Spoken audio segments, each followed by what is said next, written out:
¿Qué tal? ¿Cómo están amigos y amigas de esta comunidad?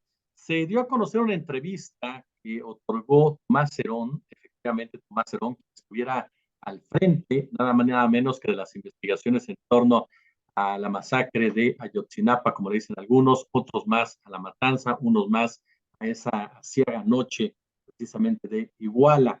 Un personaje vinculado con actos de tortura, pero que en esta entrevista da cuentas de diferentes puntos que vale la pena analizar y que tienen que ver incluso con la captura del Chapo Guzmán, con una reunión con Alejandro Encinas, en fin. Pero vamos a profundizar con un hombre que ha estado muy pendiente de todo lo relacionado con Ayotzinapa y sobre todo que hizo un hilo muy interesante en su cuenta de Twitter sobre este tema. Mi querido Temoris Greco, ¿cómo estás? ¿Cómo estás, Jesús? Buenas tardes. Qué gusto estar contigo en tu canal. Muchas gracias, mi querido Temoris. Yo honrado, como siempre. Oye, pues yo de entrada te preguntaría, ¿qué se busca con esta entrevista a Tomás Cerón? Porque quien no lo conozca, además de que es empresario que vende tortillas, pues pensaría que es un super policía, ¿no? Pues sí, lo que están haciendo, y para esto se prestaron tanto dos periodistas, uno de ellos que también escribe en el New York Times, Ronen Bergman, y el periódico israelí Yediot Ahronot, que es el de mayor circulación en Israel. Eh, es tratar de presentar a Tomás Herón de Lucio como una especie de campeón de la justicia que se enredó en las trampas de los corruptos en México y que por eso tuvo que salir del país e irse a refugiar a Israel bajo cargos falsos. Y como parte de sus buenas acciones, de sus increíbles acciones, habría estado que él trató de traer a México la mejor tecnología israelí de intervención de aparatos digitales para ayudarle a México a combatir a sus criminales. Y por lo tanto, como parte de esos, Tomás Herón sería el que tiene el mérito de haber capturado, o sea, de las últimas dos capturas del Chapo y Guzmán, y también de haber descubierto, según esta versión, de haber descubierto que el entonces alcalde de Iguala, José Luis Abarca y su esposa habrían estado detrás de la desaparición de los 43 y con eso habrían pisado callos que pues finalmente molestaron y lo sacaron del país. Esa es la versión que ellos están tratando de presentar. Y lo están haciendo, es parte de una operación de relaciones públicas de muy alto nivel. En primer lugar, porque para hacer esta operación hicieron tareas de espionaje o el mismo Cerón presume de haber hecho, de que se hicieron estas tareas de espionaje, que habría engañado a un alto funcionario del gobierno de México, Alejandro Encinas, el subsecretario de Derechos Humanos, lo habría engañado llevándolo a un restaurante cuando Encinas fue a Israel, fue a Tel Aviv, para tratar de convencer a Cerón de que regresara por las buenas en México a enfrentar su juicio. Cerón bueno, abiertamente cuenta que lo citó en un restaurante y que antes de que llegara a Encinas, colocó cámaras y micrófonos escondidos por todo el restaurante para grabar lo que dijera Encinas.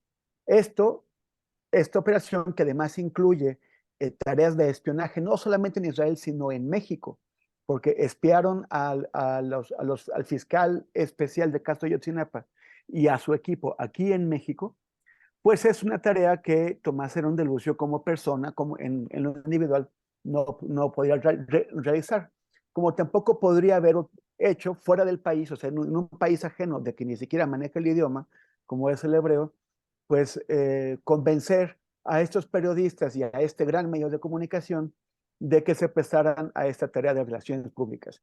Quienes están operando esto, quienes están financiando esto, quienes están a cargo del todo, son quienes van a ser las principales beneficiarias de todo esto, que son las empresas israelíes de espionaje, a las que Cerón les dio esos contratos públicos para traer esos sistemas de espionaje por decenas de millones de dólares que, pues a su vez, repercutieron en sobornos también multimillonarios.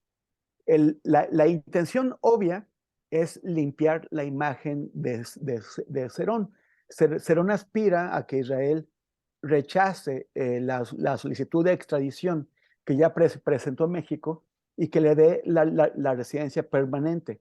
Es difícil que esto ocurra así solamente por este truco, porque los fiscales israelíes difícilmente se van a dejar engañar o presionar por esto. Pero lo que sí eh, puede tener una repercusión clara es en convencer al público israelí de que esas empresas, las que están financiando todo esto, nunca hicieron nada malo, nunca dieron sobornos en México. Todo es parte de esta conspiración contra Cerón, de las que ellas serían víctimas indirectas, esas empresas, y que por lo contrario, pues ellas han hecho todo lo posible por ayudarle al pueblo de México a quitarse de encima a sus criminales. Oye, un tema, mi querido Temoris, que nos lleva al de la economía criminal. De esta manera podríamos definir, o sea, todos los que ganan con este entorno de violencia, con esta estrategia de la necropolítica, incluso que se ha aplicado durante los últimos sexenios en México. Sí, bueno, siempre que hay un conflicto, que puede ser una guerra, pero también puede ser un conflicto de alta criminalidad como el que tiene en México, pues hay interesados, siempre hay tiburones que buscan cómo sacar su tajada. En este caso, pues los tiburones no son solamente las empresas nacionales y extranjeras, no solamente israelíes, que intentan aprovechar las condiciones para vendernos sus equipos, sino altos funcionarios públicos que su obligación es tratar de hacer de la mejor manera su trabajo, pero como suele ocurrir, están más preocupados por hacer negocio que por hacer bien ese trabajo. Entonces, este es el caso de Cerón, pero no solamente Cerón, no es el único que estuvo ahí. Cerón no se mandaba solo, Cerón era el subordinado de Jesús Murillo Caram, pero había sido también colocado en ese puesto por Osorio Chong, que entonces era el secretario de Gobernación, y necesariamente con la venia e intervención de otros funcionarios públicos, como el secretario de Hacienda, Luis Videgaray, y el presidente de la República, Enrique Peña Nieto. Entonces hay un conjunto de gente que se benefició con todos estos tejes y manejes. Pero pues también efectivamente mencionaste el tema de la necropolítica, ¿no? La necropolítica es un planteamiento teórico que hizo un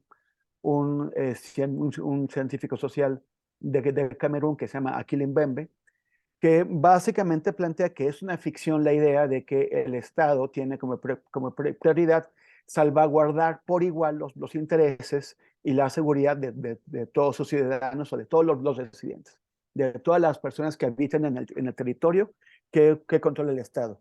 Y que por lo contrario, el Estado, el poder de una manera pues abstracta, el poder decide quién debe vivir y también decide quién debe morir. No solamente hablamos aquí de, digamos, asesinatos o cuestiones individualmente determinadas, ¿no? Como un blanco queremos, no, sino que, o sea, es el Estado el que dice, pues que los intereses de una empresa son más importantes que los de una comunidad, donde entonces decide hacer una presa ahí y expulsa a la gente de la comunidad que va a tener que ir a mal vivir o a mal morir a las zonas periféricas de las ciudades, a los barrios más desaventajados. O es también la necropolítica la que dice que una empresa minera puede recurrir a cualquier técnica, a cualquier tecnología para hacer la extracción de los recursos sin que, y a pesar de que eso significa la destrucción del medio ambiente, la destrucción del hábitat de una comunidad, el envenenamiento de un río, incluso el envenenamiento de fuentes de agua que van hacia grandes ciudades.